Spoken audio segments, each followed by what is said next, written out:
Vamos, adelante. Va a alcanzar. Señor presidente, Federico Lamont, Radio Cañón. Preguntarle acerca de por qué el temor al marxismo, al comunismo. Usted y servidor fuimos estudiantes de la Facultad de Ciencias Políticas de la UNAM. No sé si usted ingresaba con el tomo 1 y el tomo 2 de Marx hasta el inodoro para conocer y profundizar en esa ideología. Le pregunto a usted, en una definición ante la historia, ¿cuál es la ideología del presidente López Obrador? Basado en los capítulos que usted y su servidor vivimos en cada generación en la Facultad de Ciencias Políticas y Sociales de nuestra máxima casa de estudios, por un lado. Y por el otro lado, señor presidente, con relación a los eventos que se vienen en Michoacán recientemente, ¿no cree que sería una oportunidad para usted, en lugar de pensar que Cherán, un municipio autónomo, nos dé una muestra de cómo se puede enfrentar al crimen organizado? Porque ahí, usted lo sabe, desde 2011, pues ya no arrasan con su riqueza forestal. La población, los grupos originales, lograron contener al crimen organizado. ¿No sería oportuno que usted consultara con ellos, usted visitara Cherán, llevara a la Guardia Nacional y la gente de Cherán y sus comuneros nos dieran una explicación de cómo sí es posible contener a esos grupos, sin etiquetas partidistas, sin ideologías? Señor presidente, creo que llegó la hora de reconsiderar, desde mi punto de vista, lo que ocurre en Michoacán a partir de la experiencia de Cherán y, desde luego, una definición ideológica del presidente López Obrador ante su compañero de la Facultad de Ciencias Políticas y seguramente quienes nos escuchan y le ven de la Facultad de Ciencias Políticas de la UNAM. ¿Por qué temer al marxismo? Usted leyó a Marx y su servidor también leímos a Marx en su momento en la Facultad de Ciencias Políticas, señor presidente, como primer planteamiento. Bueno, yo soy egresado de la Facultad de Ciencias Políticas y se estudian pues todas las corrientes del pensamiento, desde luego el marxismo. Yo leí textos vinculados con el marxismo, ciencia política. Hablaba yo hace unos días de cómo en el primer semestre de ciencia política, con el maestro Raúl Olmedo, que también daba seminario del Capital de Carlos Marx, analizamos en ese entonces la situación de Chile, estábamos hablando de 1973,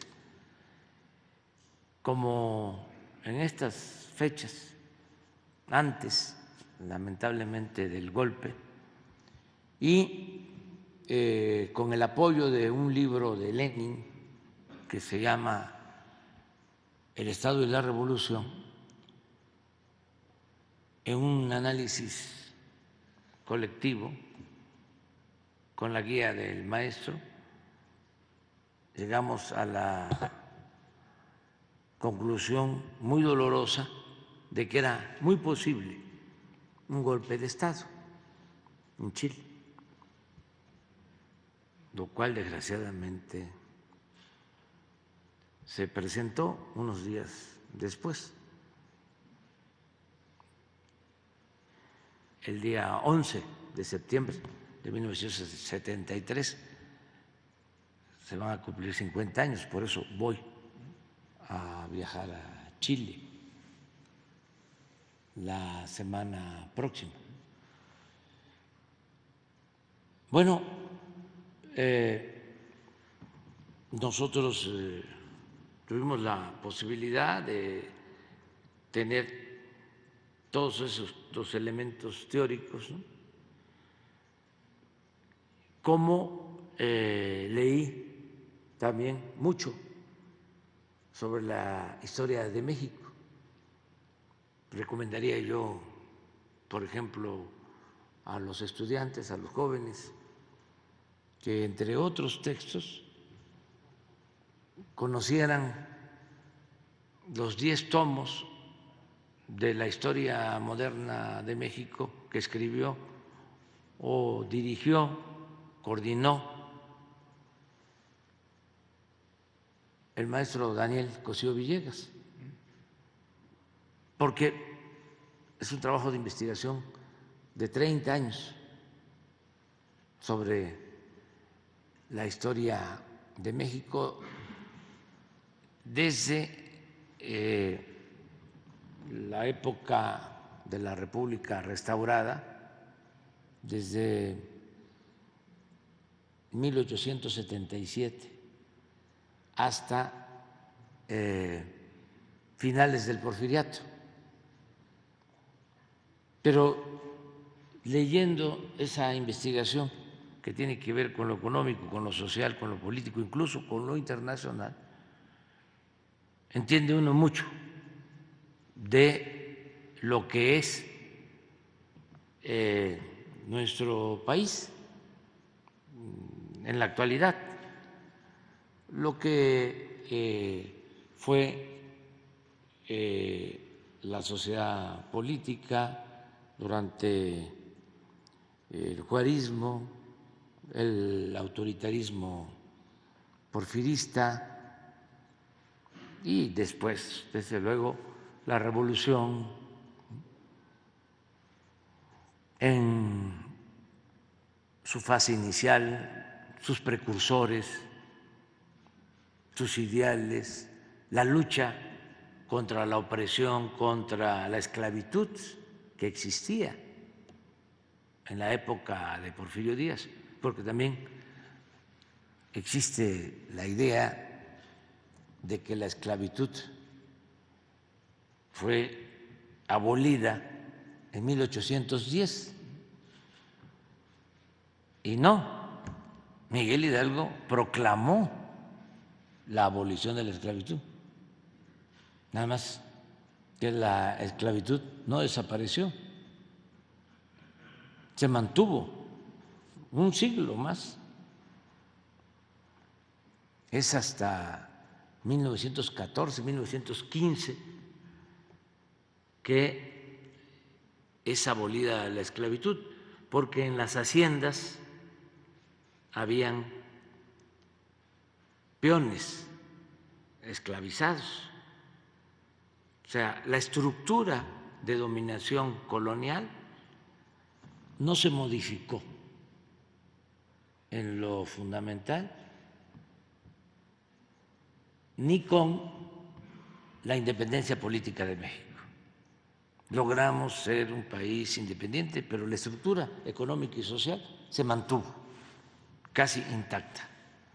El primer movimiento transformador de fondo social fue la Revolución Mexicana. Entonces, si me dices qué ideología tengo, te digo, yo soy humanista mexicano. Yo me inspiro en la grandeza cultural de México.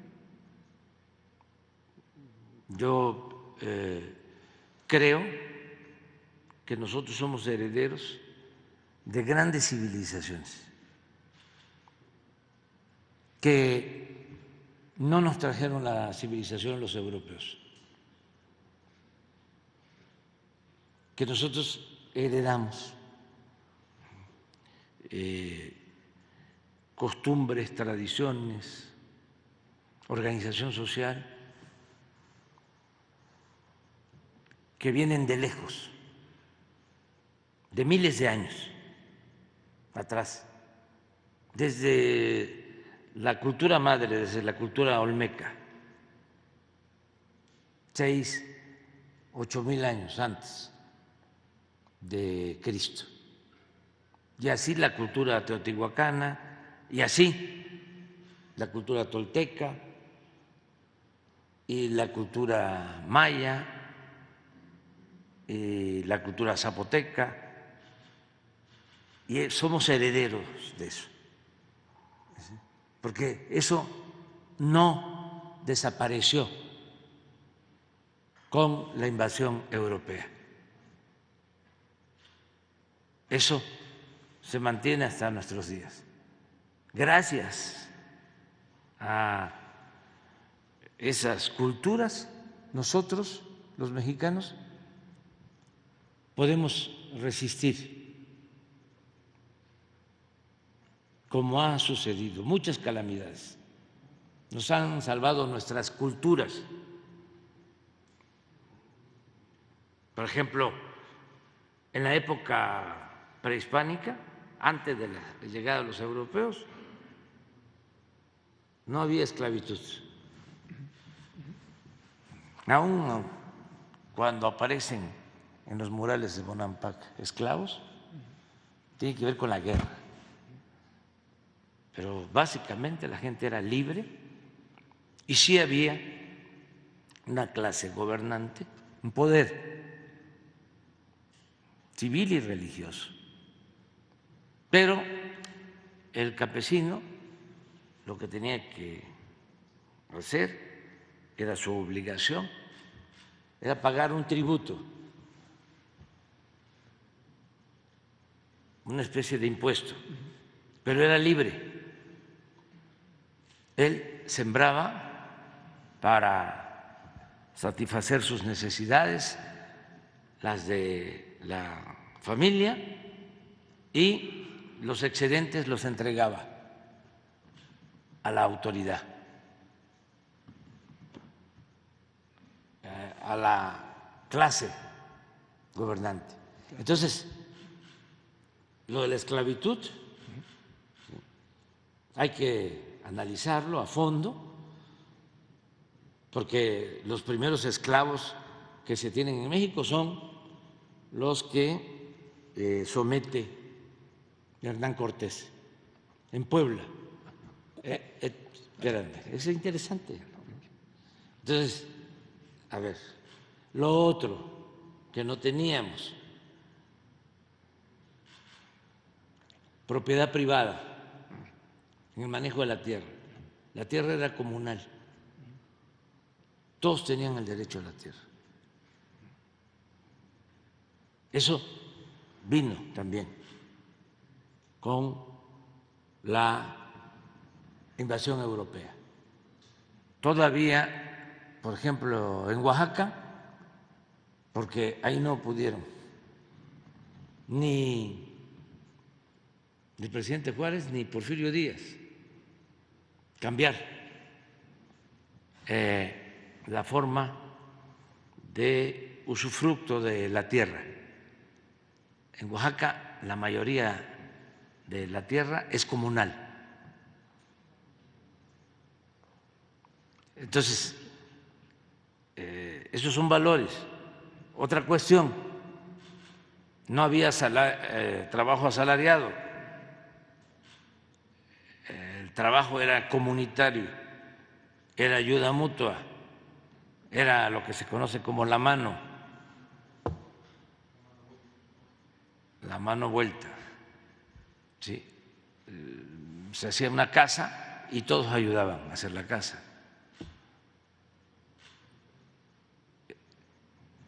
¿Qué otra cosa? La corrupción.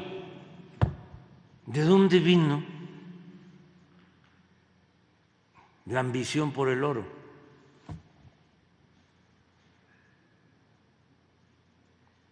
Dice Bernal Díaz del Castillo, en la historia verdadera de la Nueva España, que el tesoro de Moctezuma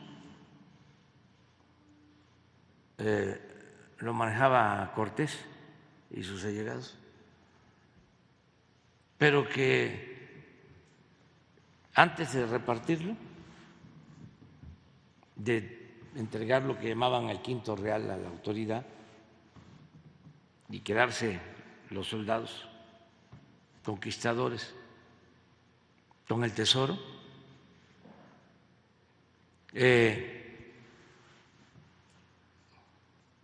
cada vez era menos.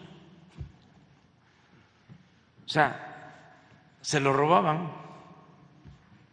los encargados de custodiarlo. Y dice el mismo Bernal que cuando lo repartieron les tocó muy poco, porque ya se lo habían robado, como se diría coloquialmente, ya se lo habían clavado los de arriba. Entonces, nosotros tenemos, por ejemplo, los mexicanos,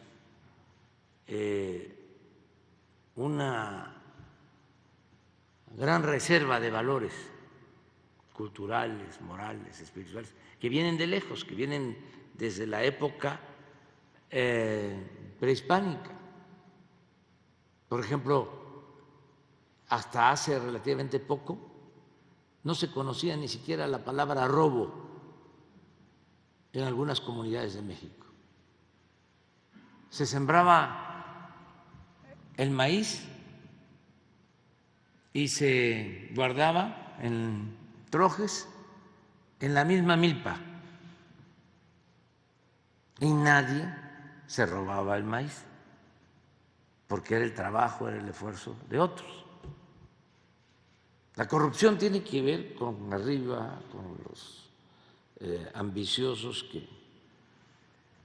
pero no es, como dijo un gobernante hace relativamente poco, que la corrupción era parte de la cultura del pueblo de México. No. La mayor riqueza de México y de su pueblo es la honestidad. La mayor riqueza de México es la honestidad de su pueblo. Entonces, en eso creo. Bueno, pero eso es una parte. Y lo otro es que yo creo en las enseñanzas de Hidalgo. Es un personaje excepcional. Pues como dije, es el primero en proclamar la abolición de la esclavitud. Por eso los oligarcas de entonces, con saña, no solo lo asesinan, le cortan la cabeza y le exhiben 10 años en la plaza principal de Guanajuato, al padre de nuestra patria, como escarmiento por haberse atrevido a proclamar la abolición de la esclavitud. ¿En dónde va uno a encontrar a un dirigente así? ¿En qué parte del mundo? ¿Para qué buscar en otras partes a dirigentes o ejemplos de luchadores sociales si los tenemos en nuestro país? Entonces, ¿de quién me guío? ¿Quién me inspira? Hidalgo. ¿Quién me inspira? Morelos. Aquí me llevaría muchísimo tiempo hablando de lo que hizo Morelos, un estadista. Nada más recordemos y recordemos cuando le dicta Andrés Quintana Roo los sentimientos de la nación, que Andrés Quintana Roo era abogado, decía: usted, señor, que es un nombre de letras, ponga, escriba, que se modere la indigencia y la opulencia, pero póngalo bien, escríbalo bien, con buen estilo, porque usted es una gente muy preparada. No, señor, le decía Andrés Quintana Roo, así lo voy a poner, como usted lo está dictando. Ponga, fíjense, que se eleve el salario del peón. Pídanle a un economista ahora que en una frase exprese que deben mejorar los salarios de los trabajadores, que se eleve el salario del peón. que se eduque al hijo del campesino y al hijo del barretero. El barretero es el trabajador minero en aquellos tiempos, el minero. Decía Morelos, que se eduque al hijo del campesino y al hijo del barretero igual que al hijo del más rico hacendado. Pídanle a un pedagogo, aquí a Gilberto Guevara Nieva, a Aguilar Camín,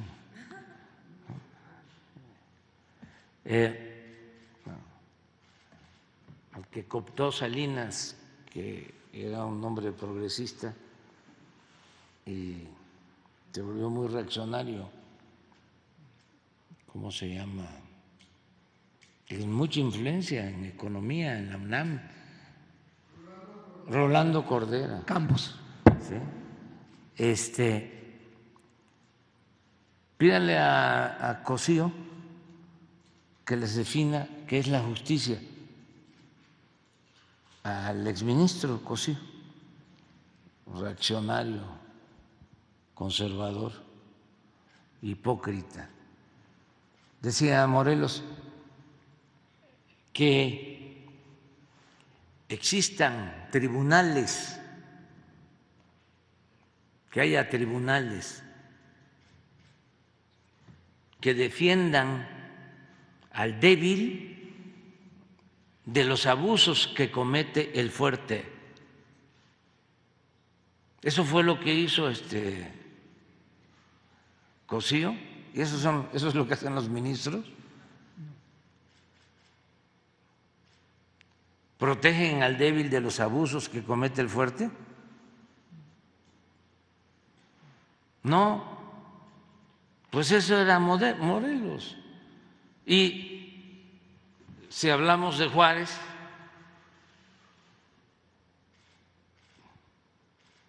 tantas cosas, tantas enseñanzas de Juárez, sobre todo su perseverancia, nunca perder la fe en la causa que defendía.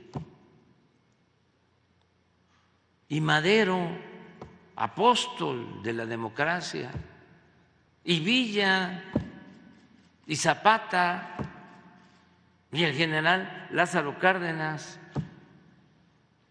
Entonces me dices, ¿cuál es mi pensamiento? ¿En qué me inspiro? Pues en lo que yo llamo humanismo mexicano. ¿Qué es todo esto? Claro, me sirve el conocimiento de las ideas políticas universales, pero Martí decía que se injerten nuestras patrias con lo mejor del mundo. Injertemos a México con lo mejor del mundo, de las ideas del mundo, pero que el tronco siempre sea el nuestro.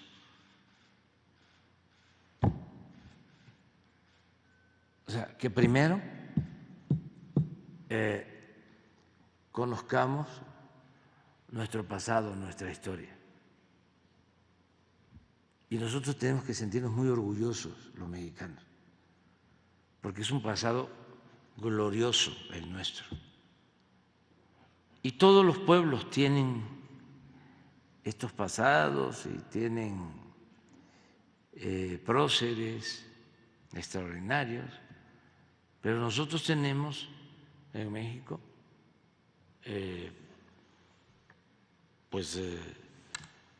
un caudal, una gran reserva de ejemplos de honestidad, de lucha por la justicia, somos los mexicanos muy fraternos, tenemos muchos valores, muchos valores. Entonces, no es tenerle miedo al comunismo, no. ¿Qué es el comunismo? La vez pasada lo definíamos. En lo teórico es darle a cada quien según sus necesidades. Eso es el comunismo. Una vez le preguntaron o expresó el Papa Francisco que el cristianismo tenía que ver con el humanismo o que no era comunismo el buscar ayudar a los desposeídos.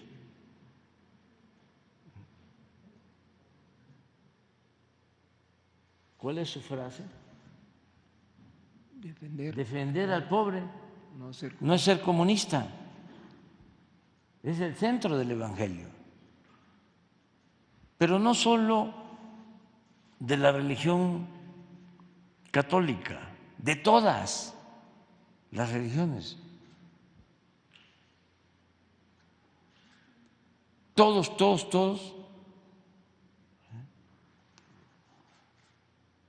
las religiones cristianas, pues tienen como centro el amor al prójimo, pero también otras religiones,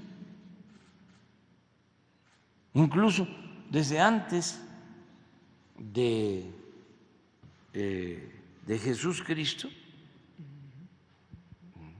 los griegos ya hablaban de la necesidad de ser humanos y de la justicia.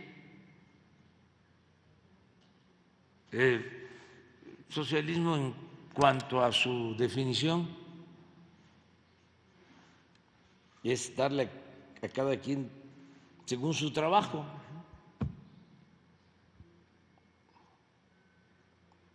Y estos saqueadores, porque eso sí, son muy corruptos los que acusan, ¿no?, de que uno es comunista, populista, paternalista, cuando defiende uno a los pobres o cuando uno está a favor de los pobres. Ellos, ¿sí?, roban, saquean, y eso no es populismo, eso es rescate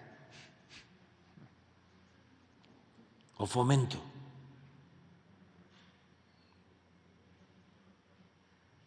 Entonces, si ayudar a los pobres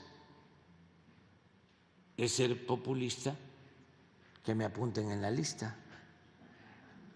Señor presidente, finalmente, en retrospectiva al 11 de septiembre del 73 y víspera de su viaje a Chile, ¿considera agotado el modelo golpista que caracterizó esa caída de Salvador Allende Gossens y el arribo del dictador Pinochet Ugarte? Y finalmente, si nos diera precisar su posición respecto a un municipio autónomo como es Cherán, en Michoacán, si los escucha, y si cree que este municipio, que no reconoce a una autoridad estatal ni federal, pero que logró superar al crimen organizado, con el tiempo sería la fórmula para encontrar una solución a la violencia en aquella entidad. Sí, bueno, yo creo que todavía hay el riesgo de el fascismo, del uso de la fuerza bruta para imponerse, los golpes de Estado, las intervenciones militares.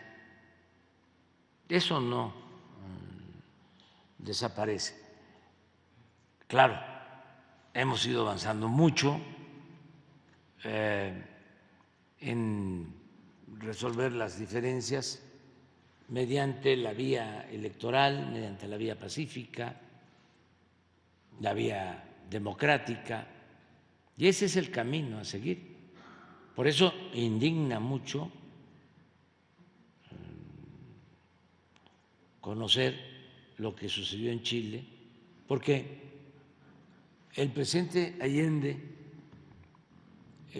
nunca optó por la violencia, era un pacifista. Es algo parecido, guardadas las proporciones, los tiempos, ¿no?, las características de cada país, las circunstancias, a lo que sucedió con Madero. Madero era un hombre bueno, un pacifista. Llama al pueblo a tomar las armas en contra de la dictadura porque pensó que no había otra posibilidad. Pero él no quería el sufrimiento del pueblo, no quería la violencia, y la revolución maderista, ya lo hemos analizado aquí, se resolvió pronto, no causó muchas desgracias. Madero convoca a tomar las armas el 20 de noviembre de 1910 y en mayo triunfa la revolución maderista en la batalla de Ciudad Juárez. O sea, de noviembre a mayo, 6 meses. Y en 6 meses se tiene que ir al exilio Porfirio Díaz. 6 meses, muy pocos muertos. Se habla de 10, 14 mil muertos. Claro, hubo muertos, pero después fue una cosa ya muy lamentable, porque a partir de que lo asesinan ya como presidente, pues entonces sí, se incendia, se prende todo el país. O sea, hay violencia en todo el país y se habla de 1 millón de muertos por la violencia y por pandemias y por el hambre, a partir de que se da el golpe de Estado. Pero bueno, se logró en una primera etapa con muy poca violencia. Claro, había que desmontar el régimen autoritario que había permanecido 34 años, no era un asunto fácil, y estaban todos los intereses creados. La prensa en ese entonces, que la tenía sometida a Porfirio Díaz o subvencionada, maiciada. Y llega Madero, y él era un hombre que creía en la libertad. Y esta prensa porfirista se dedicó a atacarlo. Por eso asesinaron de manera cruel a su hermano, a Gustavo Madero, porque se atrevió a decir: le muerden la mano a quien les quitó el bozal. Eso no se lo perdonaron nunca.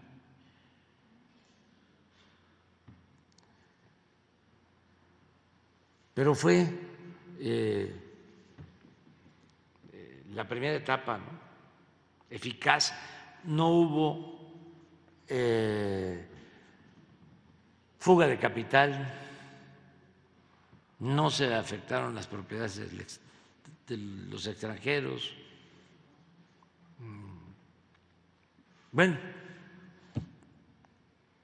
es la revolución del mundo más auditada. Costó 635,000 pesos, 635,000, 340,000 pesos. Y uno de los primeros acuerdos que se toman es devolver ese dinero. La Cámara lo aprueba y se presentan los gastos que se usaron para llevar a cabo la revolución. ¿En qué se gastaron los 630, 640,000 pesos? Es la revolución más auditada del mundo. Y se usó el dinero para la compra de armas, se decía cuánto para abogados que defendían a los presos maderistas, cuánto para la propaganda. Y como quedó dinero en caja al triunfo de la revolución, se pagó, se le devolvió el dinero a la familia Madero, que era la que había hecho la colecta de los recursos, y ni siquiera se pidió comprobación para saber a quién se le iba a entregar el dinero o quiénes fueron los que aportaron. Se mantuvo eso en secreto y se devolvió el dinero. Entonces, sí, es una revolución ejemplar, o sea, lo que fue el maderismo, y no creo yo, pues, que vuelvan los golpes de Estado, hacen mucho daño, ¿no? Y por eso Madero como Allende, ¿no?, que lucharon por una transformación pacífica, el presidente Allende nunca quiso la violencia. Por eso fue malvado el que se haya dado ese golpe de Estado en Chile. Él fue, creo que 3, 4 veces candidato a la presidencia hasta que ganó, siempre por la vía legal, por la vía democrática. Y hay quienes sostienen, o antes se decía más, de que solo se podía transformar por la vía armada. Cuando hablo del Estado y la Revolución, el libro de Lenin, pues eso es lo que sostiene, que solamente se puede lograr una transformación por la vía armada. Y el presidente Allende demuestra, incluso con su sacrificio, de que es posible llevar a cabo un cambio por la vía pacífica, por la vía electoral. Y yo soy partidario de eso, porque la vía armada, aunque debe entenderse en qué circunstancias se presenta, da pie muchas veces a que los que tienen nada más la fuerza bruta se imponga y se producen muchos sufrimientos. Por eso nosotros tenemos siempre en México que buscar la vía pacífica y fortalecer la democracia, no permitir los golpes de Estado. Y también algo que es importante, no permitir las manipulaciones, que no hayan golpes de Estado, técnicos o mediáticos. Por ejemplo, si la oligarquía de un país, los dueños del dinero, los que se sienten dueños de un país, tienen el control de los medios y manipulan, y manipulan, y manipulan, y manipulan, y manipulan, pueden lograr imponer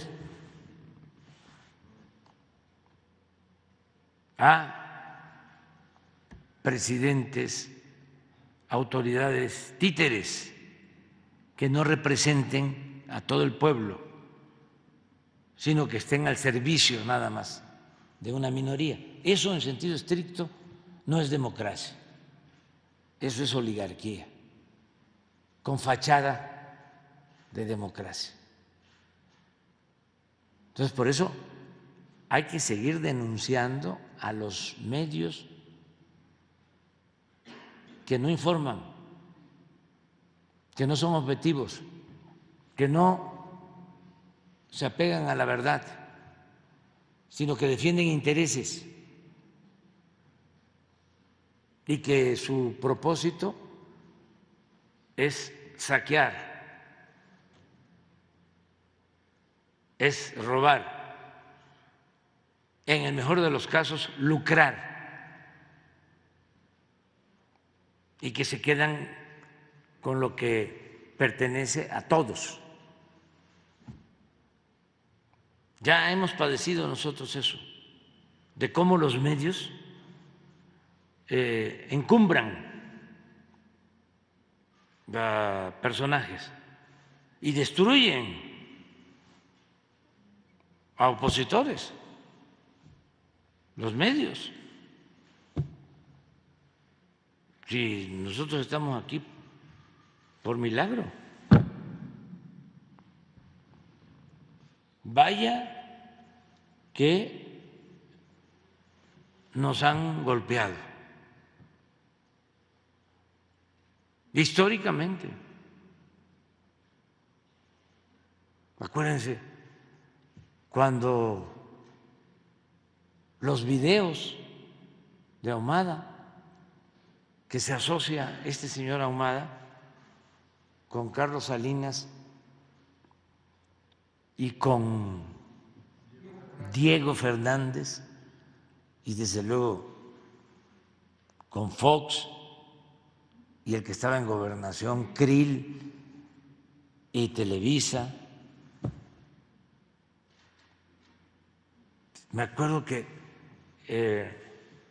declaró, no estará por ahí,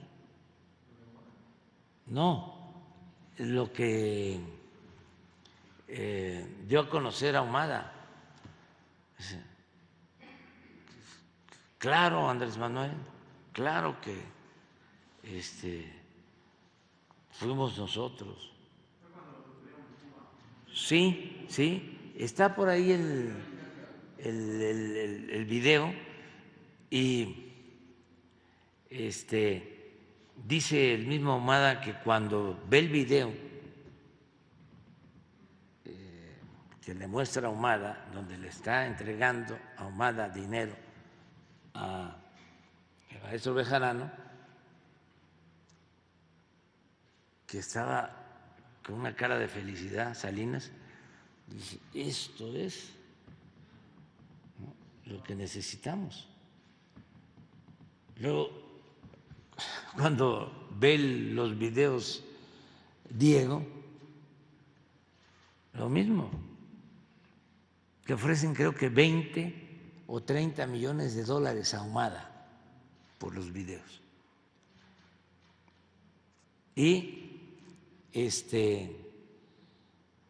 llega Diego, me cuentan, a una mesa, a un restaurante. Creo que es el presidente, ¿cómo se llama ahora? El que está en Reforma, donde se hospedó el presidente Biden. Intercontinental, sí. ¿No se llamaba presidente antes? Sí, sí.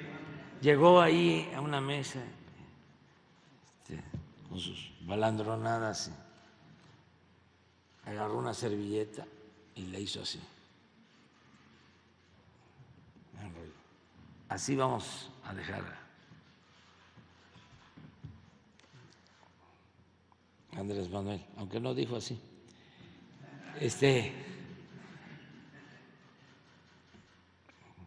Se lanzaron durísimo y todos los medios, todos. Pero tengo infinidad de casos, muchísimos. Entonces, las campañas en medio, bueno, como ahora, si puedo hablar de esto, pues es porque ya hemos pasado por muchas. Pero los medios en el país en los últimos tiempos han sido cómplices del saqueo,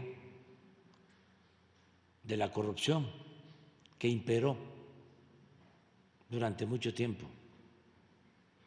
Entonces, ese es su enojo y les debería dar vergüenza querer que eso regrese, porque si fuesen sensibles, si tuviesen una dimensión cívica, social, estarían internalizando, reflexionando de que ya no era posible mantener un régimen de corrupción, de injusticia, de privilegios, que eso no era conveniente para nadie. Estaríamos hundidos. Y ahora está bien la economía, hay empleo, aumentaron los salarios, hay gobernabilidad, ellos mismos obtienen utilidades, no hay problema grave, pero se obnubilan, se ciegan y quieren seguir mandando, no quieren perder el privilegio de mandar, no quieren. Ojalá y recapaciten, porque si les fuera mal a la mayoría, sí hay algunos, ¿no?, que ya no están recibiendo, por ejemplo, de los voceros, no de los de arriba, sino de los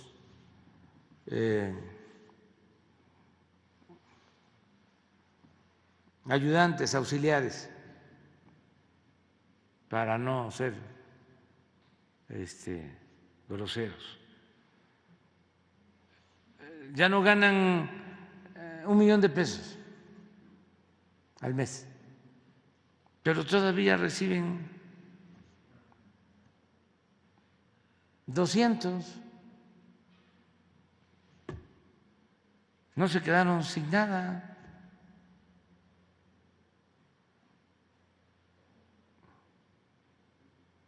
Y imagínense la satisfacción que vayan a los pueblos en donde niñas, niños pobres están recibiendo sus becas, 12 millones de estudiantes pobres recibiendo becas. ¿Por qué no van ellos a celebrar eso, a sentirse bien? Te voy a comentar, fui el fin de semana a una gira a Guerrero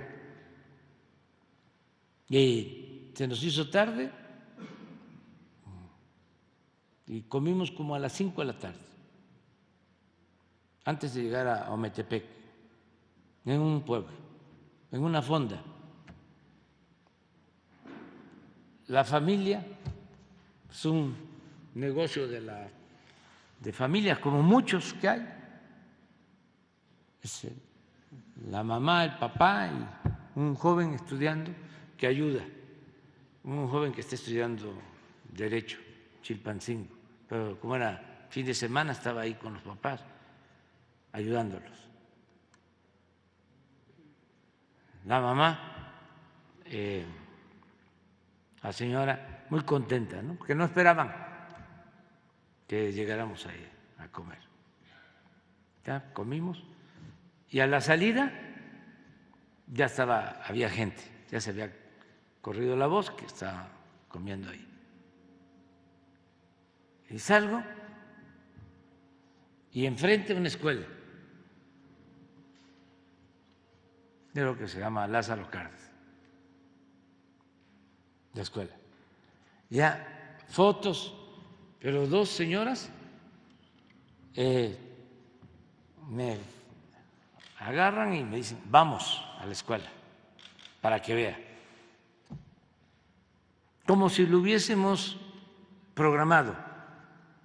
Y me llevan a la escuela, porque eran de la sociedad de madres de familia, madres, padres de familia, que estaban recibiendo el presupuesto para la Escuela es Nuestra, que es un programa para que las madres, padres de familia tengan recursos y la asamblea decida qué mejoras hacer en la escuela. Entonces me llevan para mostrarme cómo habían techado el patio. Bueno, todo eso contentas en general. Me gustaría muchísimo que estos opositores, los intelectuales estos, que platicaran con la gente, que fueran a los pueblos, a las colonias, y que salieran pues de sus burbujas de confort, ¿sí? Para que comprendieran de que pues México no puede ser país de unos cuantos. México es país de todos, todos, todos, todos. Y lo que dices de Cherán, pues es una muy buena experiencia, muy buena experiencia. Ellos tienen su autoridad tradicional. Esta decisión la tomaron hace como 20 años, ¿sí? Porque tenían autoridades municipales de régimen de partido, habían asesinatos, había violencia y decidieron poner sus autoridades y autogobernarse y han logrado mantener la tranquilidad en sus municipios, y es un ejemplo. Y así hay muchos municipios en el país. En Oaxaca, la mayoría de los municipios no tiene policía, son jóvenes topiles que dan servicio, que vigilan, y no hay crímenes, no hay violencia, hay mucha paz, tranquilidad. Y sí, estamos tomando nosotros eso como ejemplo y fortaleciendo valores, atendiendo a los jóvenes, que es muy importante. Muy importante también evitar la desintegración de las familias, que los jóvenes no se queden solos. Todo eso lo estamos haciendo.